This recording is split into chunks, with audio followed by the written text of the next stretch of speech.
Halo anak-anak, Shalom. Senang hari ini Budi bisa jumpa lagi dengan kalian.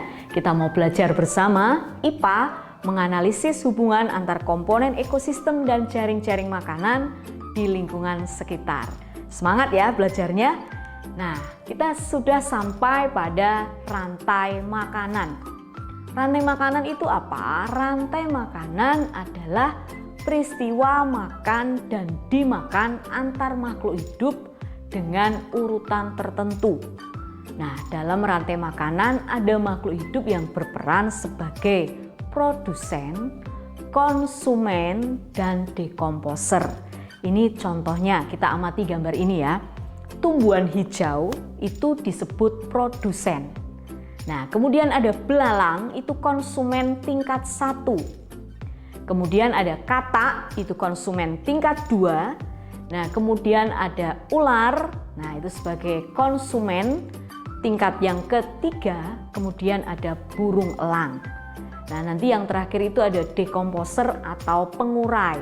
Pengurai itu bakteri dan jamur. Nah, itu ya, jadi ada rantai makanan, makan dimakan. Proses peristiwa makan dimakan itu yang disebut rantai makanan. Jadi padi atau tumbuhan hijau ya, karena belalang itu sukanya makan daun. Dimakan belalang, belalang dimakan katak, katak dimakan ular, ular dimakan burung elang. Itu contoh rantai makanan. Nah, pada rantai makanan tersebut terjadi proses makan dimakan. Nah, urutannya tertentu. Rumput tadi ya dimakan belalang, belalang dimakan katak, katak dimakan ular, ular dimakan elang. Jika elang mati akan diuraikan oleh jamur yang berperan sebagai pengurai atau dekomposer menjadi zat hara yang akan dimanfaatkan oleh tumbuhan untuk tumbuh dan berkembang. Nah, dengan demikian pada rantai makanan tersebut dapat dijelaskan bahwa rumput itu sebagai produsen, belalang konsumen tingkat 1, katak konsumen tingkat 2, herbivora, karnivora, ular konsumen tingkat 3 sebagai konsumen puncak karnivora, jamur sebagai dekomposer. Sekarang kita akan ke jaring-jaring makanan. Jaring-jaring makanan adalah sekumpulan rantai makanan yang saling berhubungan. Kita amati gambar ini. Jadi ada beberapa rantai makanan di sini. Nah, yang pertama, ini Budi menulisnya padi atau tumbuhan hijau dimakan belalang, belalang dimakan ayam, ayam dimakan ular, ular dimakan elang. Itu rantai makanan yang pertama. Rantai makanan yang kedua itu ada pohon, itu berarti ada daunan hijau, dimakan ulat, ulat dimakan ayam, ayam akan dimakan ular, ular dimakan elang. Yang ketiga, padi dimakan ulat, ulat dimakan katak, katak dimakan ular, ular dimakan elang. Nah, rantai makanan yang keempat, pohon dimakan ulat, ulat dimakan katak, katak dimakan ular, ular dimakan elang. Nah, itu ada 4 rantai makanan. Jadi sehingga karena ada 4 rantai makanan, itu disebut jaring-jaring makanan. Jadi anak-anak bisa membedakan ya, kalau rantai makanan itu berarti hanya ada 1 pola begitu, tetapi ketika jaring-jaring makanan itu sudah ada beberapa rantai di situ. Gitu ya bedanya.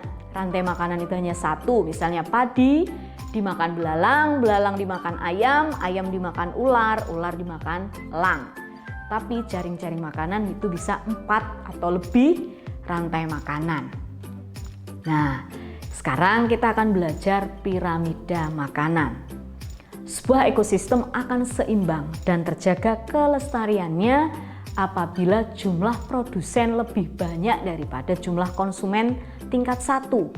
Jumlah konsumen tingkat 1 harus lebih banyak dari konsumen tingkat 2 dan seterusnya. Apabila kondisi tersebut digambarkan, maka akan terbentuk sebuah piramida makanan. Berikut contoh piramida makanan dan jaring-jaring kehidupan. Nah, seperti ini anak-anak, ada piramida makanan.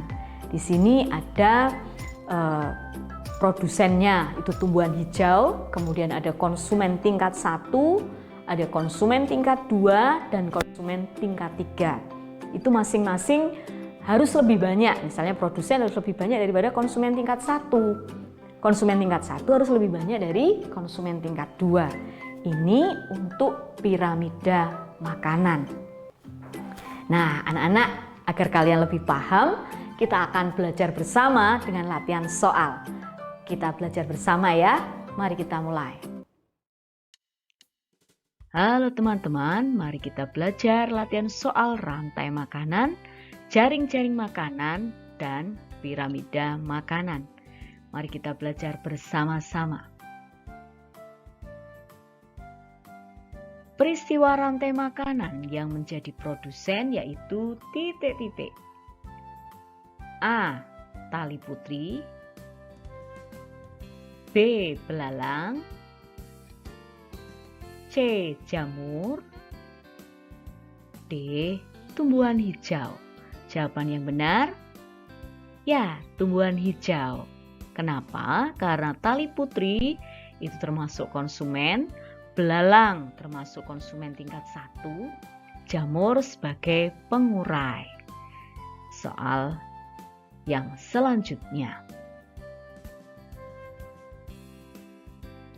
Dalam peristiwa rantai makanan yang berperanan sebagai pengurai adalah A. Bakteri dan jamur. B. Cacing dan semut. C. Kecoak dan lalat. D. Jamur dan lumut. Jawaban yang benar yaitu ya, bakteri dan jamur sebagai pengurai atau dekomposer.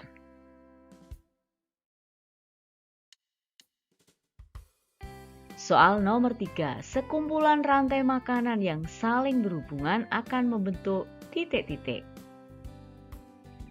A. Jaring-jaring kehidupan. B. Jaring-jaring makanan. C. Rantai makanan. D. Rantai kehidupan. Jawaban yang benar, sekumpulan rantai makanan yang saling berhubungan akan membentuk ya, B. Jaring-jaring makanan.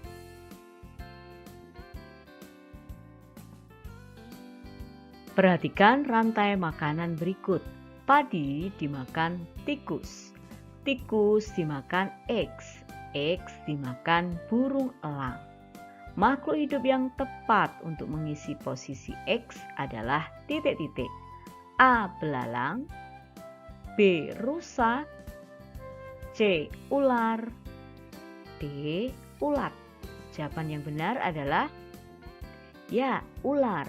Padi dimakan tikus, tikus dimakan ular, ular nanti akan dimakan burung elang. Perhatikan soal nomor 5. Burung pipit makan padi. Dalam peristiwa ini burung pipit sebagai titik-titik. A. Pengurai. B. Dekomposer. C. Produsen. D. Konsumen. Jawaban yang benar, burung pipit dalam peristiwa ini sebagai konsumen yang memakan padi.